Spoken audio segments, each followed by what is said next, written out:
Hello everyone, welcome to the Diligent Learners. In this video, I'll be covering salient features of the Indian Constitution. So I'll be using a lot of memory aids and learning connections in order to help you learn the information easily. So first of all, we look at the introduction. The term Constitution refers to a set of principles which basically tell us about a relationship between the government as well as the people. ठीक है. So ये basic definition दिया हुआ है and this is not very important.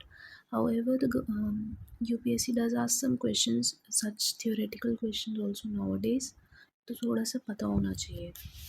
Next है features देख लेते हैं हम लोग. देखो, first of all, it is considered to be the lengthiest written constitution in the world.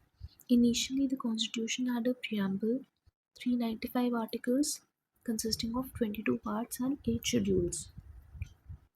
Currently, it consists of 25 parts, approximately 470 articles and 12 schedules.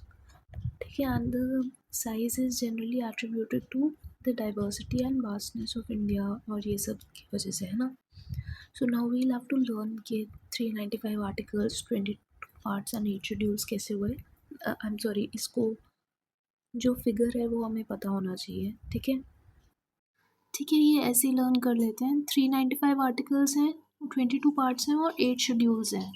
तो 395 मतलब 400 में से 5 काटे तो 395 आ जाएगा.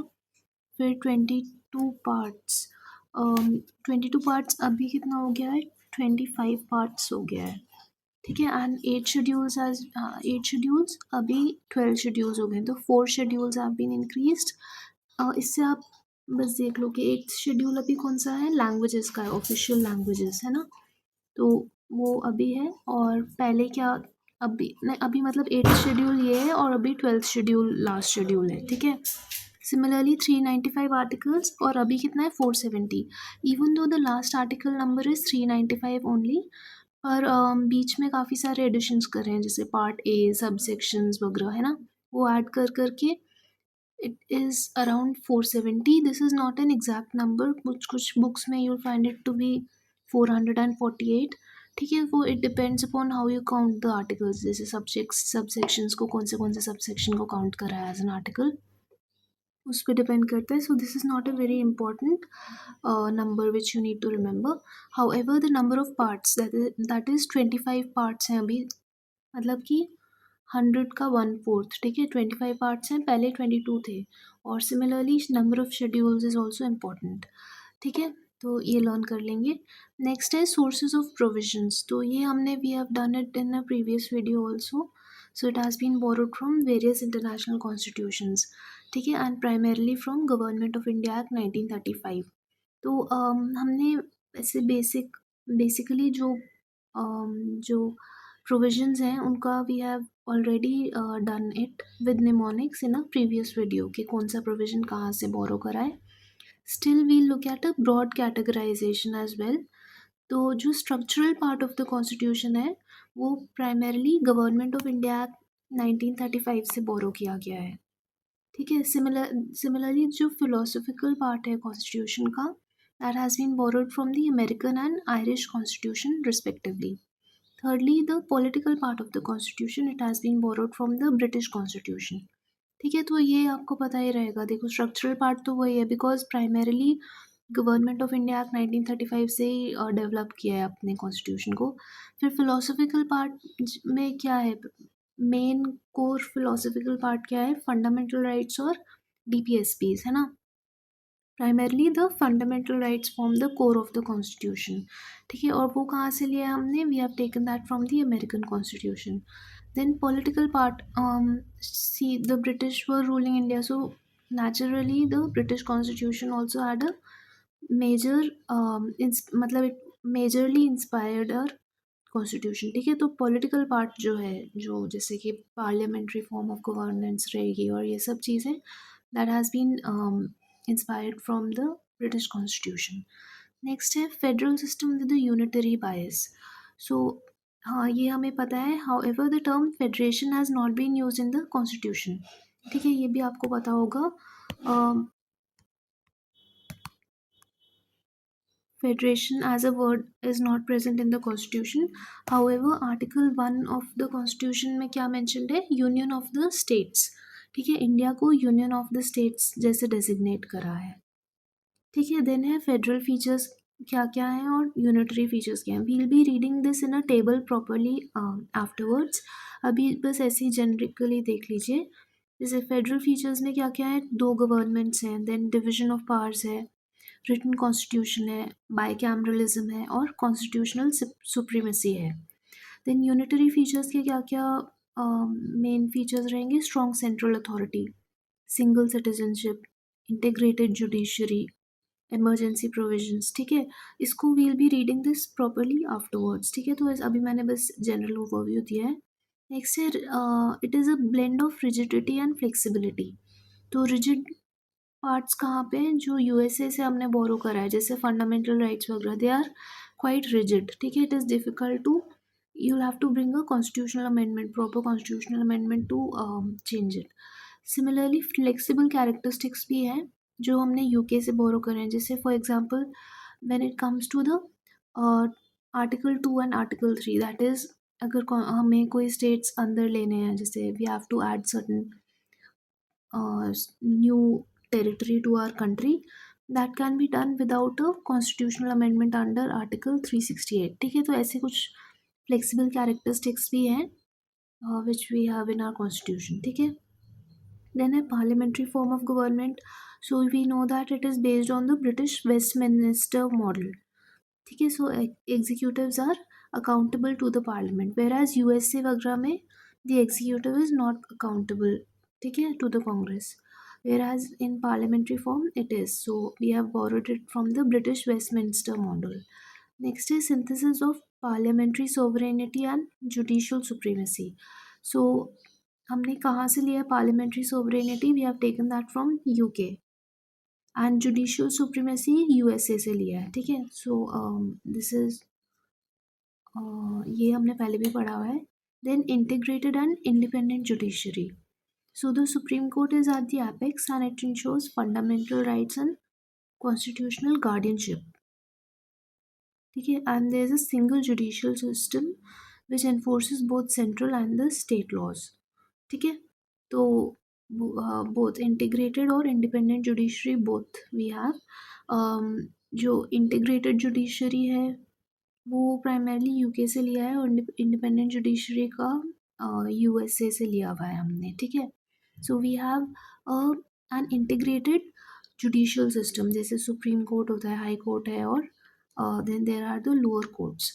ठीक है, एंड इंडिपेंडेंट है because of separation of powers. ठीक है, देन है fundamental rights. So it promotes political democracy through 6 rights. तो ये हमें पता ही है, but just go through it, we'll just go through it once. Right to equality है article 14 to 18, right to freedom 19 to 22, then again right against exploitation article 23 24, then right to freedom of religion article 25 to 28, then cultural and educational rights article 29 and 30, and then we have the right to constitutional remedies article 32. ठीक है, so we'll be reading these in details in a coming video, in the coming videos. ठीक है, then है directive principles of state policies, वही article part 4 में है, article 36 to 51. ठीक है, and they are aimed at establishing a social and economic democracy and welfare state. ठीक है, so they are non justiciable and non enforceable by the courts, and they can be classified into socialistic, Gandhian and liberal intellectual principles. ठीक है, ये आपको पता ही होगा. So I will be highlighting those parts which are important for revision. ठीक है, तो जो भी ब्लू पार्ट से हाईलाइटेड है, that is the portion which is important for revision purposes. बाकी का तो यू नो जेनरिक चीज़ें दी हुई हैं. ठीक है, देन है fundamental duties. They were added by the 42nd Constitutional Amendment Act, and so the 42nd Constitutional Amendment basically specifies 11 fundamental duties. आपको पता होगा स्वर्ण Singh committee was the one which had उसके recommendations पे we had introduced the fundamental duties. ठीक है, Then है secular. The term secular was also introduced by in the preamble by the 42nd Constitutional Amendment Act. ठीक है. So I do not think that, मतलब ये तो पता ही होगा सबको, but still I'll highlight this. 42nd constitutional amendment से सेक्युलर वर्ड आ गया था, है ना. फंडामेंटल ड्यूटीज़ भी ऐड हो गए थे उससे.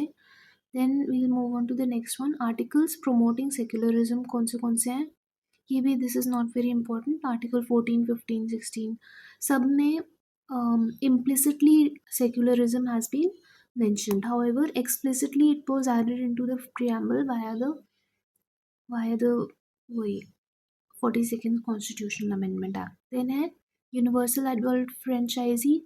ठीक है, इसका भी we'll be reading all the constitutional amendments which are very important. तो बस एक बार रीड कर लो यहाँ पे कि via the 61st Constitutional Amendment Act the voting age for voting was reduce from 21 to 18 years.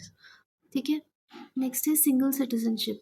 Citizens inform, हाँ ये हमें पता ही है, we enjoy only single citizenship. तो इन इंडिया अनलाइक यूएसए जहाँ पे स्टेट सिटीजनशिप ऑल्सो एग्जिस्ट्स.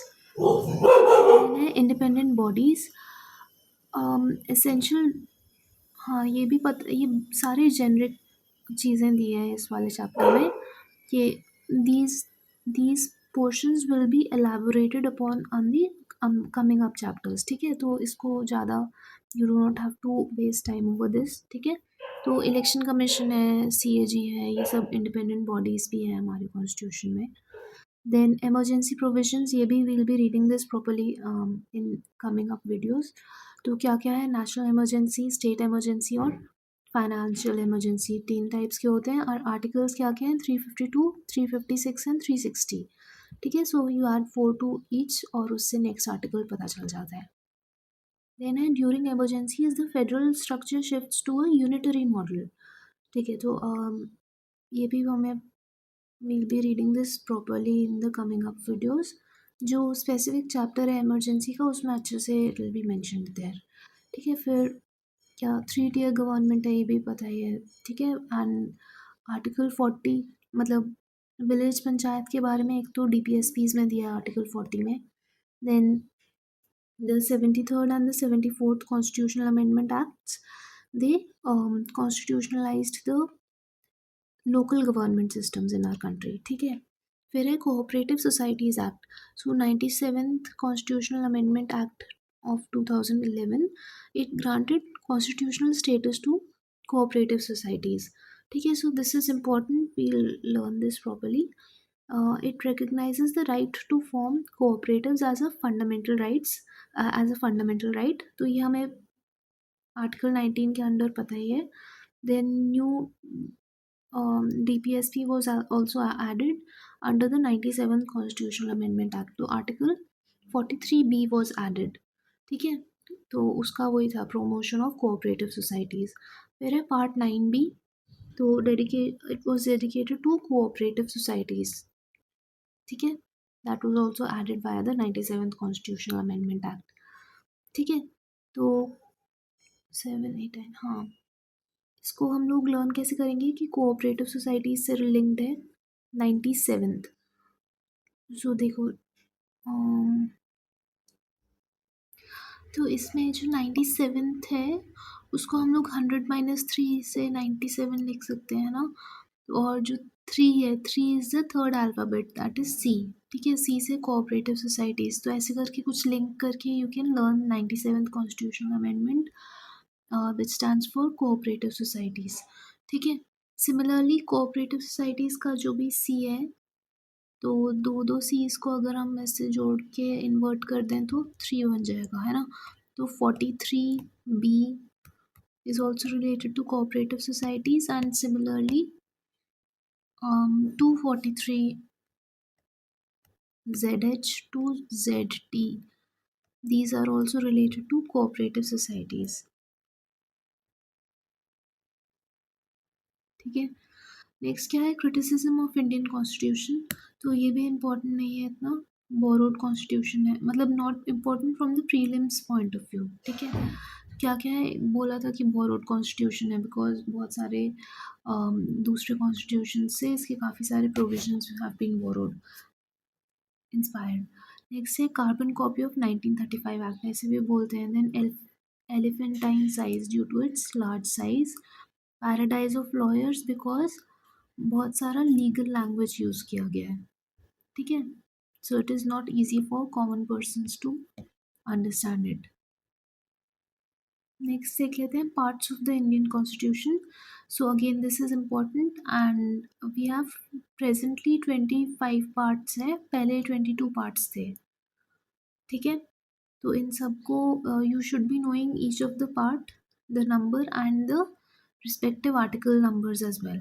ठीक है, parts of the Indian constitution करने के लिए काफ़ी सारे निमोनिक्स आते हैं. I will be showing you one of those. I have taken this from the internet itself. मेरे को अभी सोर्स याद नहीं है, पर नेट पे ही है कोई सोर्स, वहाँ से लिया है इसको. So first of all, the first trick for learning the parts of the constitution are you can fly directly from United States using paramilitary commandos special rockets. ठीक है, तो ये निमोनिक हम लोग लर्न कर लेंगे. So then you will be able to remember the different parts of the constitution. ठीक है, तो सबसे पहले यू से क्या आ जाएगा. यू कैन फ्लाई का जो यू है, यू से फर्स्ट पार्ट है यूनियन एंड इट्स टेरिटरी. ठीक है, वो है article 1 to 4. Then you can का जो कैन से part 2 that is citizenship, article 5 to 11. Then fly से fundamental rights part 3, article 12 to 35. Then directly से part 4, directive principles of state policy, article 36 से 51. देन वी हैव फ्रॉम से आ जाएगा fundamental duties part 4A, article 51A. Then united से आ जाएगा वो यूनियन है ना, पार्ट 5 में है, आर्टिकल 52 से 151. ठीक है, these ranges are also very important, try to remember these. ठीक है, देन देखो एक क्वेश्चन आया था अभी आर्टिकल बेस्ड यूपीएससी में 2024 में आया था, आर्टिकल 109 क्या है. ठीक है, so learning such factual details has also become quite important for the examination. ठीक है, earlier we were under the impression कि UPSC won't be asking such factual details and only state PSCs ask such questions, but आजकल the new trend is that they have been asking factual questions as well. ठीक है, so you cannot afford to miss out on those. Next है states, United states का आ जाएगा part 6, वो भी states ही है and it ranges from article 152 to 237. Then part 7 has been repealed. ठीक है, so do remember this कि part 7 was repealed via the 7th amendment itself. ठीक है, 7. और किसके बारे में था ये, पार्ट बी स्टेट्स होते थे पहले, part A, part B, part C states होते थे, उसमें से पार्ट बी स्टेट्स के बारे में था ये. ठीक है, देन वी हैव यूजिंग से आ जाएगा पार्ट ए. तो क्या क्या हो गया अभी, you can fly directly from United States using से पार्ट 8 यूनाइटेड यूनियन टेरिटरीज. ठीक है, so they range from article 239 to 242. Then we have para से आ जाएगा पंचायत्स, यूजिंग पैरामिलिट्री है ना, तो पैरा से पंचायत्स पार्ट 9 में आएगा, आर्टिकल 243 to 243O. देन है मिलिट्री से आ जाएगा municipalities, article 243P to 243ZG. Then again 9B commandos. ठीक है, पैरामिलिट्री कमांडोज से पार्ट 9B कोऑपरेटिव सोसाइटीज हो जाएगा, आर्टिकल 243H से ZH, ये ZH से ZD है ना, this is a printing mistake here. ठीक है, then we have special commando special rockets ना, तो स्पेशल से आ जाएगा पार्ट 10 का शेड्यूल्ड एंड ट्राइबल एरियाज. ठीक है, and it ranges from article 244 to 244A. Next है रॉकेट्स से पार्ट 11. ठीक है, और आर तो relations between union and the states. ठीक है. So it ranges from article 245 to 263. इसमें वो सब है, लेजिस्लेटिव रिलेशंस, एडमिनिस्ट्रेटिव रिलेशंस, ये सब. ठीक है. Next we'll move on to the second portion of this. तो पार्ट 11 तक हो गया. Then for the remaining parts we have a different mnemonic. ठीक है. So the mnemonic for this is: fruits taste sweet to eat, so often eat Maggie as a tasty snack. Because fruits are very sweet, therefore you should eat Maggie. तो ऐसे करके एक mnemonic है. Fruits taste sweet to eat, so often eat Maggie as tasty snack. So we'll expand on this. Part 12 में क्या आता है? Fruits. मतलब F, fruits का F है ना. तो finance, property, contracts and suits. It ranges from article 264 to 300A. Then है taste. Taste का T. Part 13, trade, commerce, intercourse within the territory of India. So it ranges from article 301 to 307.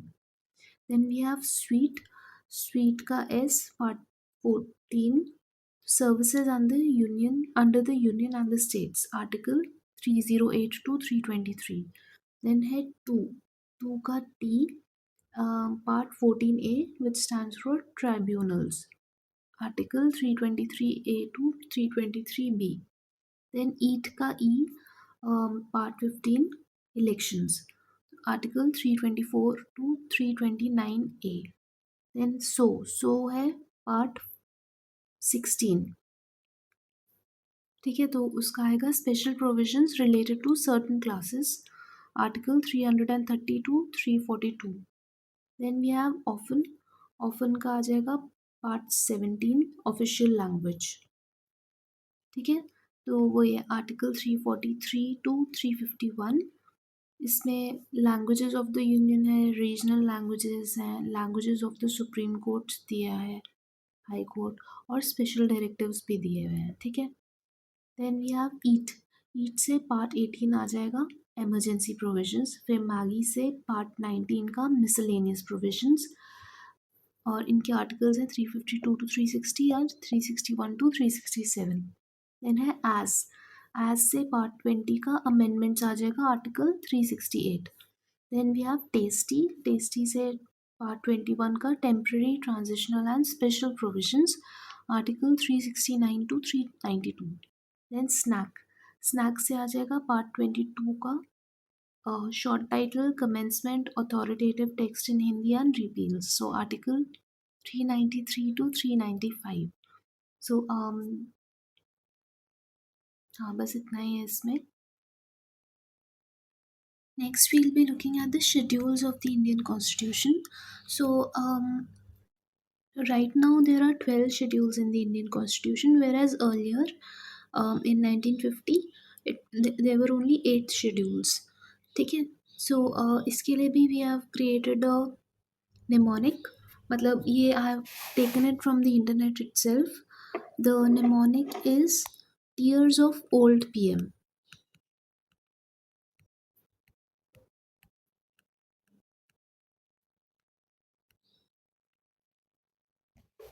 ठीक है. सो इसमें देखो, first schedule के लिए T आ जाएगा, वैसे first, second, third and each letter will stand for each schedule. ठीक है.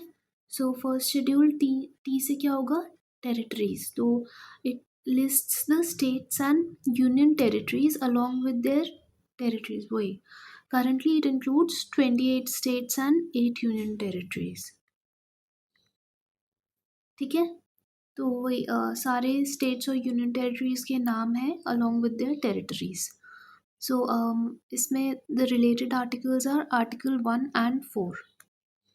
नेक्स्ट है सेकेंड शेड्यूल. सो सेकेंड शेड्यूल में ई आता है, टीयर्स का T. E stands for emoluments. तो the second schedule consists of the It outlines the provisions for emoluments, allowances and privileges for the President of India, governors of states, Speaker, Deputy Speaker of the Lok Sabha, Chairman, Deputy Chairman of the Rajya Sabha, ऐसे सब लोगों का है ना. Speaker, Deputy Speaker of Legislative Assembly in states. This is also important. Or Chairman, Deputy Chairman of Legislative Councils, Judges of the Supreme Court, Judges of the High Court and CAG. ठीक है, तो कौन कौन है? एक तो president है main, फिर गवर्नर्स भी हैं जो सबसे highest executive of the union as well as the state, those are included. उसके बाद में जो प्रिसाइडिंग ऑफिसर्स हैं लेजिस्लेटिव असेंबली और लेजिस्लेटिव काउंसिल्स के along with the parliament, those are included. तो speaker, deputy speaker of Lok Sabha, chairman, deputy chairman of the Rajya Sabha, speaker and deputy speaker of legislative assemblies और वही डेप्यूटी चेयरमैन, और फिर जजेस of supreme court, high court. तो इसको ऐसे कर लेंगे. हमारे पास 3 होते हैं ना, लेजिस्लेटिव होता है, there are 3 organs, legislative, executive and judiciary. ठीक है, तो तीनों में से जो इम्पोर्टेंट फंक्शनरीज हैं उनके emoluments are included in the second schedule. ठीक है, तो एग्जीक्यूटिव में कौन कौन है? जो मेन, एक तो प्रेसिडेंट का इंक्लूडेड है as well as the governors of the states. ठीक है, ये मेन एग्जीक्यूटिव के हो गए. Then apart from that legislature के टर्म्स में कौन कौन इंक्लूडेड है? जो प्रिसाइडिंग ऑफिसर्स हैं सारे. प्रिसाइडिंग ऑफिसर्स कौन कौन है? Speakers, deputy speaker, chairman, deputy chairman of Rajya Sabha. Then we have similarly for the legislative assemblies also. ठीक है, तो पार्लियामेंट एंड लेजिस्लेटिव असेंबली के presiding officers of legislatures. Next है थर्डली वी हैव जुडिशरी, है ना. तो जुडिशरी में कौन कौन है? जजेस of the supreme court as well as high court जजेस. ठीक है, along with these, all of these we also have the CAG who is also included here. ठीक है, उनका भी जो emoluments है those are also included in this. ठीक है, so this you must be knowing, मतलब you should know this, क्योंकि ऐसे कुछ भी पूछ सकते हैं कि CM के भी इसी में दिए हैं कि नहीं, so that will be wrong. ठीक है, only these are the functionaries whose emoluments and allowances are included in the second schedule. Next articles क्या क्या हैं इससे रिलेटेड? वही 75, 90. This is not very important but just have a look. See 75, 99, 124, 148 और ये सब, है ना. नेक्स्ट है थर्ड शेड्यूल. सो टीयर्स का जो ए है that goes for third schedule. तो ए से अफर्मेशंस हो जाएंगे. ठीक है, सो ओथ्स एंड अफर्मेशंस का affirmations. So it provides forms of oaths or affirmations for union and state ministers. ठीक है, it candidates for election to the parliament and state legislature, members of parliament and state legislature, judges of the Supreme Court and High Courts, CAG. Note: an oath is a solemn promise made under the invocation of God, while an affirmation is a non religious pledge made by the individual who chooses not to invoke religious references. So, both serving as formal commitments to uphold constitutional duties. Pardon the background noise, it is my doggy, pet doggy. ठीक है, so इसमें देखो यही दिया है. इसमें सवाल पूछ सकते हैं कि किस किस के ओथ्स और affirmations are included in the third schedule. ठीक है, तो फर्स्ट ऑफ ऑल जो मिनिस्टर्स हैं, अगेन वही लेजिस्लेटिव, एग्जीक्यूटिव और जुडिशरी में वील डिवाइड. ठीक है, तो legislative, executive and judiciary.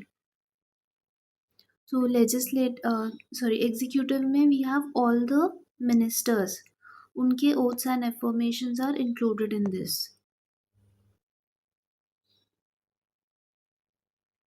Both union as well as the state. ठीक है, देन उसके बाद में क्या है? जो लेजिस्लेचर है उसमें सारे ही MP MLA सबका, है ना, MPs और MLAs, उनके ओथ्स और affirmations are included in this. ठीक है, देन जुडिशरी के साइड से दिस वन, हाँ, सारे ही जजेस of both the supreme court as well as the high court. ठीक है, they are included. Apart from this again we have the CAG whose oath or affirmation is also included in this. ठीक है, now difference क्या है oath और affirmation में? Oath में God को इन्वोक करते हैं, it is made with respect to the God, है ना। ओथ, ओथ में ओ है तो आप गॉड से आप कनेक्ट कर लो, गॉड में भी ओ है। और एफर्मेशन में क्या रहेगा? It is a non religious pledge, ठीक है, no God.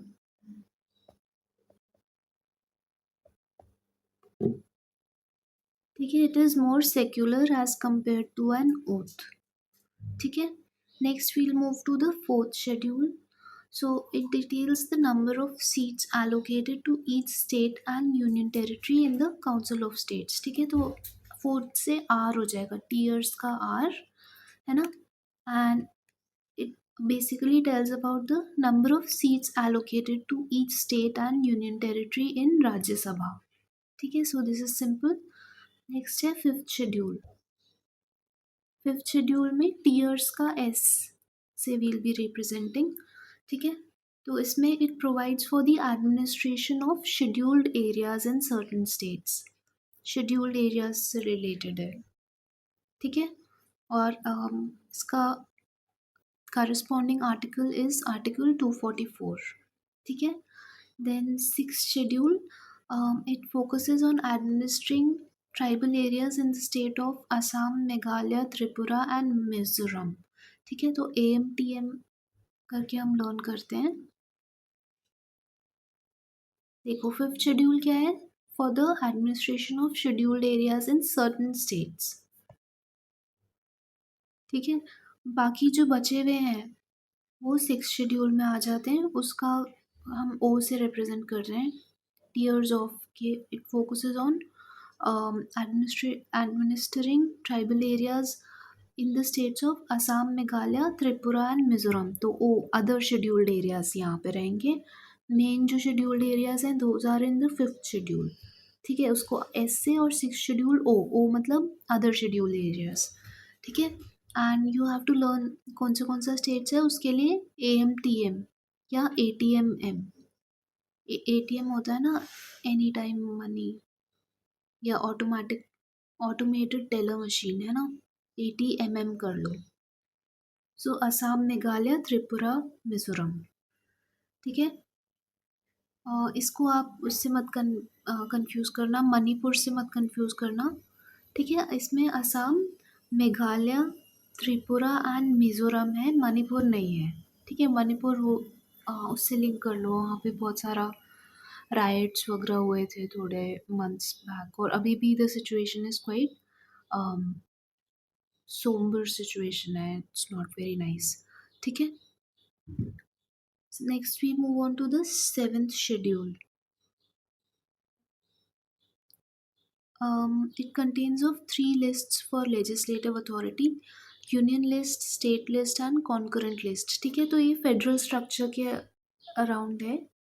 So we represented with F, tears of का जो एफ है वो फेडरल स्ट्रक्चर के बारे में दिया है सेवन शेड्यूल में। तो जो तीन लिस्ट होती है ना, union list, state list and concurrent list, those are included in this, ठीक है। वो ये दिया है, we'll read about these later in an upcoming chapter. वो जो सेंटर स्टेट रिलेशन है उसमें अच्छे से पढ़ेंगे इसको, ठीक है। Next we'll move on to the eighth schedule. So eighth schedule is regarding official languages, ठीक है। उसको ओ से रिप्रेजेंट किया है, official languages, tears of old PM के ओ से रिप्रेजेंट किया है इसको, ठीक है। So it lists the recognised languages in India. So originally there were only 14 languages, however now it contains 22 languages, ठीक है। लैंग्वेजेस कौन से हैं? तो असामीज़ है, असम का, बंगाल का बंगाली, बोडो अगेन वहीं नॉर्थ ईस्ट का ही रहता है, बोडो खासी जनतिया, ये सब सुना होगा आपने, ट्राइब्स होते हैं मेघालय वाली साइड में, है ना, वहाँ से है बोडो। देन डोगरी, डोगरी शायद नॉर्थ इंडिया, डोगरा डोगरी वहाँ जम्मू कश्मीर साइड का है शायद, I am not very sure, ठीक है। उसके बाद में वी हैव गुजराती, हाँ, जम्मू कश्मीर, हिमाचल प्रदेश, पंजाब, यहाँ पे डोगरी लैंग्वेज यूज़ करते हैं, ठीक है। Then we have Gujarati for Gujarat, Hindi पूरे इंडिया में है, मतलब नॉर्थ इंडिया। फिर Kannada for Karnataka, Kashmir again Jammu Kashmir, Konkani is Goa, है ना। मैथिली, मैथिली बिहार साइड बोलते हैं, है ना। Then Malayalam is Kerala, Manipuri Manipur, Marathi Maharashtra, Nepali is in Nepal. So remember this. हमें लगेगा कि नहीं नेपाली क्यों होगी हमारे शेड्यूल में, है ना, बट 8th शेड्यूल में, but it is also there, ठीक है। Even Nepali is in the 8th schedule. Then Odia from Orissa, Punjabi Punjab, Sanskrit again Sanskrit as such कहीं नहीं बोलते, but it is considered to be a mother language, है ना. So Sanskrit is also important. Then we have Santhali. So ये tribal areas of Jharkhand में जहाँ तक मेरे को पता है वहाँ पे बोलते हैं संथाली लैंग्वेज। हाँ वही Jharkhand, West Bengal, Odisha, Bihar, so tribal belt है ना वहाँ पे, ठीक है। Then we have Sindhi, Sindh, even though Sindh is in Pakistan, but still we have Sindhi because a considerably large community exists in India. ठीक है, तो Sindhi is also included. Then we have Tamil from Tamil Nadu, and then Telugu, Telugu Telangana, Urdu again Urdu किसी भी region से related नहीं है, but rather it is related to a community, ठीक है। और इवन यूपी में भी थोड़ा उर्दू वगैरह चलता है, ठीक है। Then Sindhi was added by the 21st constitutional amendment act of 1967, ठीक है। And after that Konkani, Manipuri and Nepali were added via the 71st Constitutional Amendment 1992. Bodo, Dongri, Maithili and Santhali were added by the 92nd Constitutional Amendment of 2003. And Oriya was renamed as Odia by the 96th Constitutional Amendment. ठीक है, तो हमने क्या पढ़ा था, originally in the original constitution there were only 14 languages, after which these languages were added. तो 15 क्या हो जाएगा, सिंधी लैंग्वेज, है ना। 15 विल बी दिस, 16 17 18, ठीक है, 19 20 21 एंड 22, ठीक है। सो 22 लैंग्वेजेस 90 सेकेंड अमेंडमेंट तक सारे ऐड हो गए थे। However in 2011, Oriya, which was originally included in the original constitution as well, its name was changed to Odia, ठीक है। So again this is very important, this has already been asked in UPSC 2024, ठीक है। तो फिर से भी पूछ सकते हैं, कई बार साइमल्टेनियस ईयर्स में भी the same question has been asked, ठीक है। सो 21st कॉन्स्टिट्यूशनल अमेंडमेंट इम्पॉर्टेंट है, 71st और 92nd एंड 96th, ठीक है। All of these are related to official languages. So सबसे पहले 21st में कौन सा है, सिंधी। तो Sindhi language 21st constitutional amendment से ऐड हुई थी, ठीक है। Then we had Konkani, Manipuri और Nepali for 71st constitutional amendment. Then Bodo, Dongri, Maithili और Santhali were added by the 92nd constitutional amendment. और फिर 96, तो इसको लर्न कैसे करेंगे हम लोग, देखो ऐसे एक कुछ भी पैटर्न बना सकते हैं हम लोग, है ना। सो सबसे पहले 21, उसके बाद 50 ऐड कर दिया तो 71, और फिर और 20 ऐड कर दिया तो 91, 21 ऐड कर, 91 की जगह 92, ठीक है। तो तीनों ही ऑड नंबर्स हैं, ऑड नहीं मतलब वो कर सकते हैं कि 21, 91, 71 और 91, ठीक है, ये लर्न हो जाएगा। सो 91 को आप 92 कर लेना, ठीक है। और 92 और एक और 96 फॉर द ओडिया, ठीक है। और 21 कौन से ईयर में था, 1967। देन 71 वॉज इन 1992, और 92nd अमेंडमेंट वाज इन 2003। ठीक है, लैंग्वेजेस लर्न कर लेते हैं। सबसे पहले सिंधी ऐड कर लिया था बिकॉज देखो आपको पता होगा कि सिंधी पॉपुलेशन काफ़ी सारी it had migrated from Pakistan to India. ठीक है, so they had to be recognized, that is why 1967 itself they were recognized, मतलब Sindhi was added as an official language. Afterwards देखो गोवा, मणिपुरी और नेपाली। गोवा आपको पता है पोर्चुगीज़ रोल, पोर्चुगीज़ के अंडर था, है ना। सो उसको बाद में इसलिए ऐड करा था क्योंकि फिर वो पोर्चुगीज़ गए उसके बाद में आराम से ऐड किया। Then even Nepali is again it is spoken, वैसे तो it is spoken in parts of UP also, है ना। यूपी उत्तराखंड वगैरह में थोड़ा शायद बोलते हैं, बट स्टिल नेपाल का है लैंग्वेज। ठीक है, तो इसलिए इसको बाद में ऐड किया है। और then Manipuri also was, Nepali और मणिपुरी को आप एक साथ लर्न कर लो, है ना। ठीक है, तो कोंकणी, मणिपुरी और नेपाली 1992 में ऐड करे थे under the 71st constitutional amendment. Then we have Bodo, Dongri, Maithili and Santhali. So ये कब आए? 92nd, मतलब 21, 71, 91, 91 की जगह हमने 92 लर्न किया था, है ना। सो ये हो गया 92 में कौन सा आ गया? बोडो, डोंगरी एंड मैथिली। तो ये नॉर्थ ईस्ट और थोड़ा बोडो, तो नॉर्थ ईस्ट बोडो, खासी जंतियास हिल्स सुना होगा आपने, है ना। सो ये उस ट्राइब का है। Then Dogri is in, it is usually spoken in Jammu Kashmir side, है ना, north India. And Maithili is Bihar side and Santhali is the tribal belt, Jharkhand वगैरह साइड में। ठीक है, सो बेसिकली दीज आर कुछ कुछ कम्युनिटी की लैंग्वेजेस हैं, these are not specific to a certain state. ठीक है, जो स्टेट स्पेसिफिक है यू माइट बी सीइंग कि they were included in the original constitution itself, whereas ये जो कम्युनिटी स्पेसिफिक हैं they were included later on.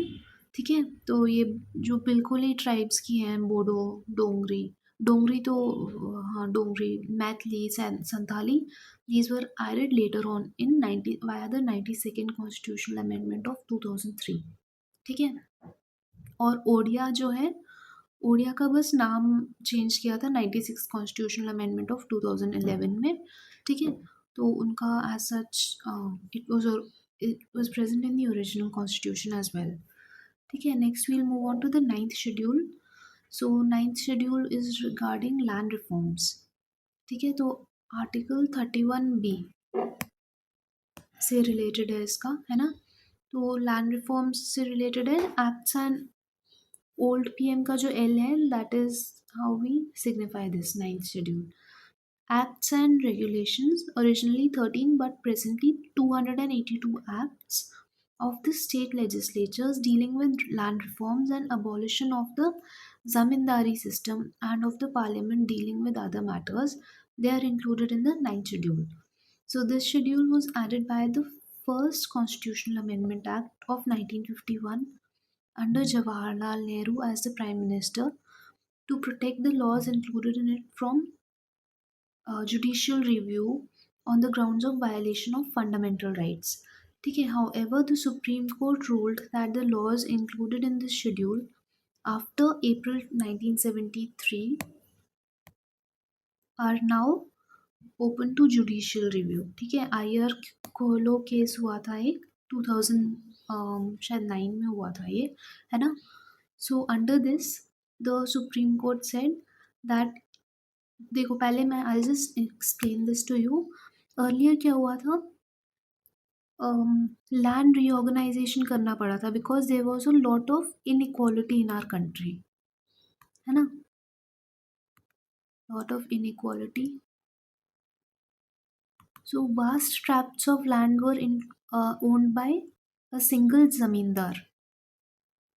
ठीक है, वो पूरा पूरा बड़ा बड़ा लैंड ओन करते थे at the time of independence.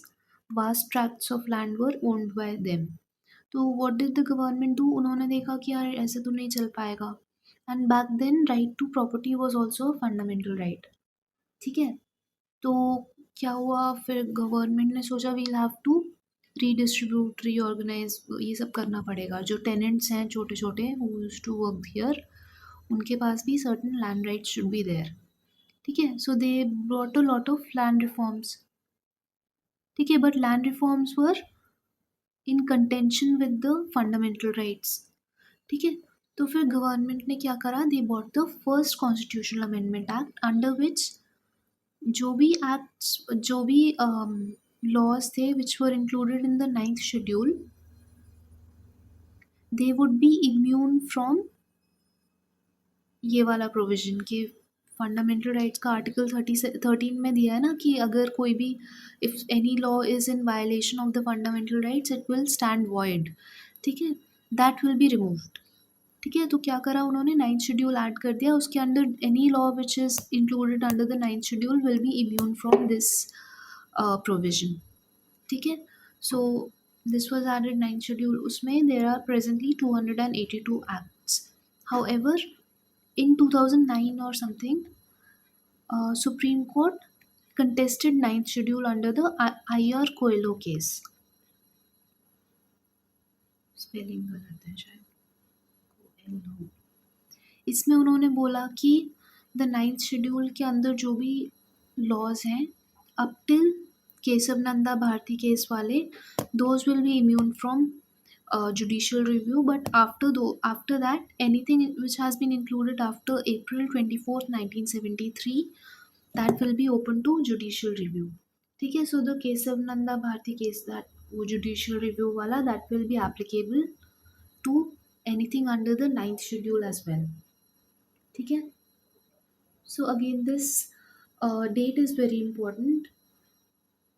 April 24th 1973 इस दिन क्या हुआ था, वो एक Kesavananda Bharati case under which बोल दिया गया था कि एवरीथिंग इज अंडर वही basic structure of the constitution, judicial review, इस सब के ऊपर था, है ना।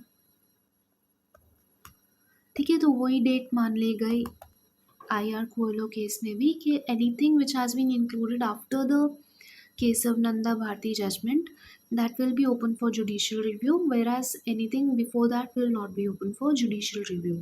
ठीक है, तो 9th schedule was brought under the judicial review का जो jurisdiction होता है उसमें इसको भी ले आए थे। ठीक है, so the date is very important, April 24th 1973। इसको लर्न कैसे करेंगे हम लोग, अप्रैल में अप्रैल फूल होता है ना, वैसे कुछ भी करके लिंक कर लो, है ना। तो अप्रैल फूल, तो ऐसे सोचो कि सुप्रीम कोर्ट बोल रहा है गवर्नमेंट को कि गवर्नमेंट ऐसे मन मर्जी करके अमेंडमेंट करते जा रहा था ना, तो ऐसे supreme court is reprimanding the government कि do you think we are fools. ठीक है, तो वैसे करके लर्न कर लो कि अप्रैल में हुआ था ये, है ना, reprimanding the गवर्नमेंट।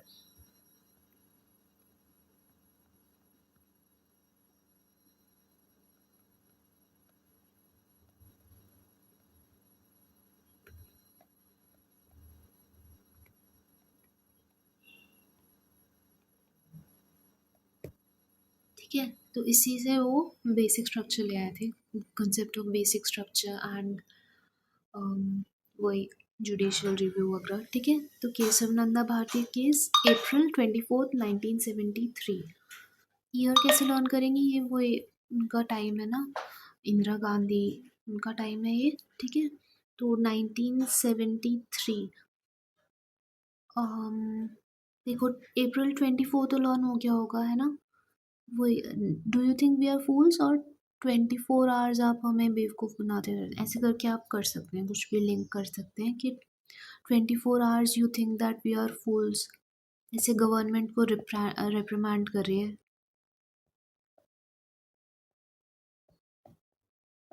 ठीक है, तो ऐसे लर्न कर लो, तो अप्रैल 24 और 1973, ये 74 की जगह 73 कर दिया। ठीक है, this is how you can learn this. Then we'll move on to the next one, 10th schedule. So it contains provisions regarding the disqualification of parliament and state legislature members on the grounds of defection. ठीक है. So it is also known as the anti-defection law, and this was added via the 52nd constitutional amendment of 1985. So again, this is very important. ठीक है. तो anti defection law 10th schedule, और इसका हम लोग D से represent करते हैं, टीयर्स ऑफ ओल्ड पीएम की, ओल्ड का डी. ठीक है. तो एंटी डिफेक्शन लॉ और ये दोनों चीज़ें लर्न करनी ज़रूरी है, 52nd अमेंडमेंट एंड 1985.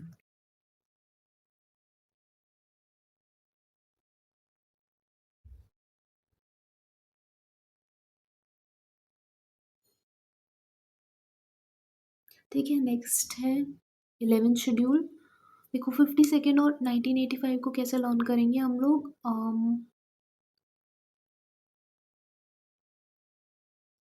से लर्न कर लो. जैसे 25 ईयर्स किसका एज है.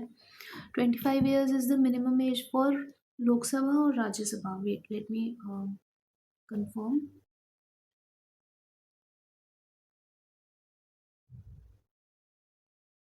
ठीक है.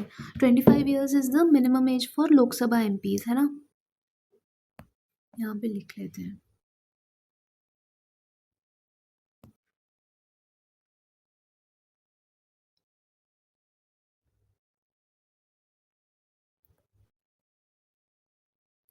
ठीक है. तो उसी का रिवर्स 52 की एज पे जो एमपीज होते हैं दे स्टार्ट डिफेक्टिंग, मतलब पार्टी चेंज करके इधर चले गए उधर चले गए. ठीक है. तो ऐसे लर्न कर लो. Link this is just a memory aid which I am giving you. 25 का उल्टा 52, तो 52nd अमेंडमेंट वैसे लर्न हो जाएगा, है ना. और 1985, तो 85 वही 52 से 85 आप लोग कर लो कि इसका 5 उस साइड ले गए, या 25 से भी, है ना. 1925 तो नहीं हो सकता, तो 85 है. 45 भी नहीं हो सकता, है ना. तो 85, 2 into 2 into 2, 85. 25 से लिंक करके यू कैन रिमेंबर दिस. ठीक है. नेक्स्ट 11th शेड्यूल देख लेते हैं. It was added by the 73rd. ये तो पता होगा. I don't think you require any learning aid for remembering this. 73rd and the 74th amendment act किसके लिए थे. लोकल सेल्फ गवर्नमेंट्स के लिए, है ना. तो ये ऐसे ही लर्न हो जाएगा. 11th schedule was added via the 73rd Amendment 1992, detailing the powers, authority and responsibilities of the panchayats. So it contains 29 functional items related to agriculture, land improvement, implementation of land reforms, land consolidation, etc. ठीक है. 12th schedule, it was added via the 74th Constitutional Amendment Act. It outlines powers and authorities and responsibilities of the municipalities. So it contains 18 functional items, जैसे urban planning, including town planning, ये सब चीज़ें, है ना. So again इसमें important क्या है, these numbers. 73rd और 74th तो आपको पता ही होगा. I don't think you will require any learning aid for this. This is important. 29 functional items and 18 functional items. ठीक है. तो इसको हम लोग कैसे लर्न करेंगे. इसको we'll link them to the mnemonic itself. ठीक है. तो mnemonic क्या था, टीयर्स ऑफ ओल्ड पीएम, और पीएम से पंचायत एंड म्यूनिसिपैलिटीज हमने लिंक किया था. ठीक है. पी को ही अगर हम ऐसे उल्टा लिख देते हैं ना, तो 9 बन जाता है. ठीक है. तो उससे 29 you will be able to remember this. ठीक है.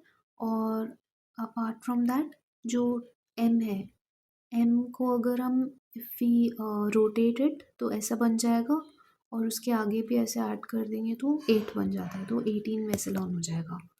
ठीक है. So this is how you can link things and remember. So next we'll move on